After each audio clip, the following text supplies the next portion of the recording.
Hola chicos, hoy vamos a hablar de los textos líricos. Cuando hablamos de los textos líricos nos vamos a enfocar específicamente en lo que es el poema. Entonces vamos a comenzar. Vamos a hablar primeramente de qué es un texto lírico. Entonces hablamos de que un texto lírico es aquel que hace referencia a toda obra escrita en verso o en prosa que expresa un sentimiento, una emoción muy íntimas del ser humano, que le permiten esas emociones, esos sentimientos muy interiores del ser humano, lo que hacen es permitirle manifestarlos. Entonces los podemos manifestar en este caso. Los textos líricos que vamos a ver son los poemas, los caligramas y las metáforas. Entonces existen otras formas propias de textos líricos, de expresar sentimientos, emociones del ser humano, como las canciones también, por medio de sus letras. ¿Qué es el poema? El poema es un texto que nos sirve para expresar las emociones, las ideas, los pensamientos, lo que nos rodea, lo que observamos. Para eso nos sirve un poema. Siempre que escribimos un poema, debemos tener en cuenta que se tenga pues una relación que sea coherente inicialmente, y cuando lo vamos a expresar debemos utilizar una tonalidad adecuada. Entonces, ¿será que sabemos qué características tiene un poema? Hemos escuchado que es un verso, una rima y una estrofa. Vamos a ver qué son. Tenemos el poema. Este poema entonces nos dice: quiero ser pintor, se llama el poema. Blanco es mi lienzo, blanco es mi corazón. Todos los días rezo por pintar un color. ¿Por qué no puedo pintar? Pues ahora te lo diré. Pues yo no puedo pensar lo que dibujaré. Un campo con flores, unas flores con un campo, las flores de colores y el campo bien amplio. Entonces tenemos que ver tres cosas importantes en el poema. La primera es la estrofa, que está compuesta por 4 versos. Después vemos el verso, que es cada línea de ese poema. Y lo más importante cuando leemos un poema o redactamos un poema es que este tenga algún tipo de rima. Vamos a ver en el primero, si vemos la palabra subrayada, la primera lienzo, rima con la palabra rezo. Entonces siempre debemos generar rimas dentro de cada estrofa para que cuando estemos entonándolo o dándole la tonalidad sea más coherente. Tenemos ahora en la segunda estrofa la rima entre diré y dibujaré. Y si se dan cuenta, aunque no está subrayado, encontramos la rima entre pintar y pensar. Más abajo vemos rima entre flores, colores. Recuerden siempre, siempre, antes de crear sus poemas, tener en cuenta la rima, porque si no, no sería nada coherente.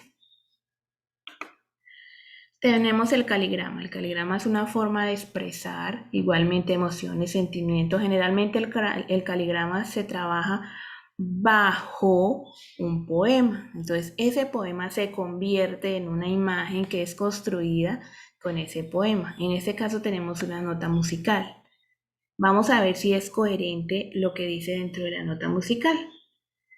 Entonces vamos a leer. Empezamos donde dice do. Do, re, mi, fa. En mi música siempre está. Nunca te podré olvidar. En guitarra siento tu cuerpo, en los oídos tu voz y en mis ojos. Entonces ahí terminamos. Pareciera que es un poema inconcluso, ¿cierto? Pero nosotros siempre que vemos una idea, un caligrama, debe ser una idea concreta.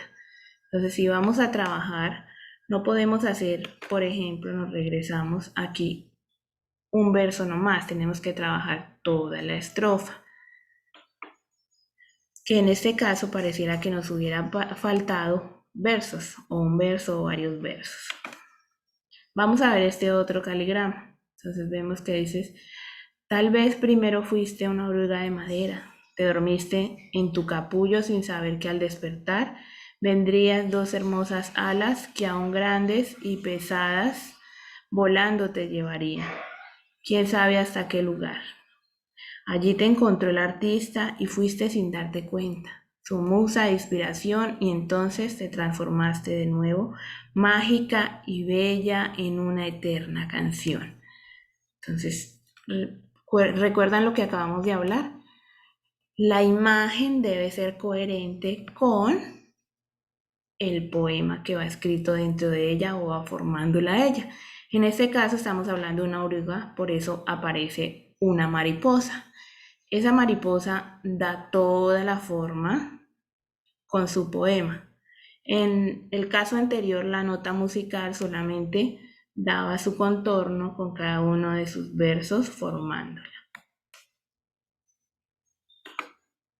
Tenemos la metáfora. Entonces la metáfora siempre la utilizamos en un poema para referirnos a cosas semejantes, para comparar. Y cuando hacemos esto, creamos metáforas por su coherencia. Vamos a ver un ejemplo. Entonces dice, tu voz es música para mis oídos. Están comparando la voz con la música. Tenemos otro ejemplo que dice, tus labios son rojos como las manzanas. Si quisiéramos volverlos una metáfora visual, lo que haríamos es reemplazar la palabra labios con la palabra manzana. Cada una tendría su propia imagen o dibujo. Entonces en labios dibujaríamos unos labios y en la palabra manzana una manzana. Comparamos el color, ¿cierto? Entonces los labios son rojos y las manzanas también son rojas. Por eso la llamamos metáfora, porque recuerden que la metáfora siempre se basa en las semejanzas que existen.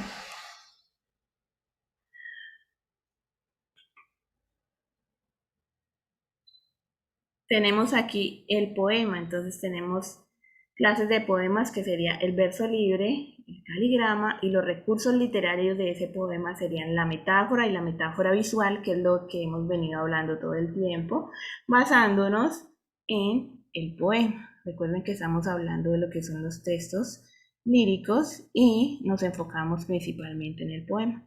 Vamos a recordar un poco nuevamente. Entonces el verso libre no tiene estrofa ni rima, tiene un ritmo especial en las frases y en las palabras.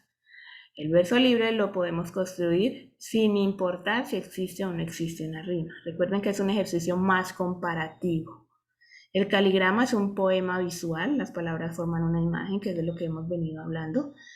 Con el poema damos la forma y la figura de una imagen de acuerdo al poema. El caligrama debe ser coherente a lo que diga el poema, no puede ser diferente. Tenemos dentro de los recursos literarios la metáfora. Entonces, aquí nuevamente tomamos lo que es la semejanza, las características para hacer la construcción. Recuerden que dentro de la metáfora tenemos la metáfora visual también, que es el mensaje que se sustituye por una imagen, que era lo que hablábamos de los labios y la manzana. Entonces los labios rojos y la manzana podríamos hacerlo como el dibujo e igual no perdería el significado de la metáfora.